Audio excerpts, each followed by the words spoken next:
یہ دنیا جہاں آئے روز نئے واقعات رونما ہوتے ہیں، روز جرائم ہوتے ہیں، روز کسی کو گرفتار کیا جاتا ہے، لیکن اس ویڈیو میں جس مجرم کی کہانی ہم آپ کو سنانے جا رہے ہیں وہ براہ راست تو اس جرم میں ملوث نہیں، مگر اس کو محض اس لیے گرفتار کیا گیا ہے کہ اس نے پولیس کی کارروائی میں دخل اندازی کی۔ جی ہاں، یہ ملزم برازیل کا ایک طوطا ہے جسے اس وقت گرفتار کیا گیا جب پولیس نے اس کے مالک کو گرفتار کرنے کے لیے چھاپا مارا تو اس طوطے نے پرتگالی زبان میں ماما پولیس کہہ کر مالک کو خبردار کیا۔ طوطے کے خبردار کرنے کے باوجود اس کا منشیات فروش مالک پکڑا گیا۔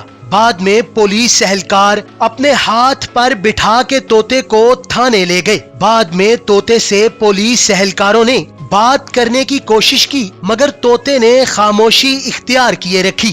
پولیس نے ابھی تک طوطے کو رہا نہیں کیا، مگر برازیل کے ایک نجی چینل کے مطابق اب طوطے کو چڑیا گھر میں بھیجا جائے گا جہاں اہلکار اسے اڑنا سکھائیں گے، جس کے بعد اسے آزاد کر دیا جائے گا۔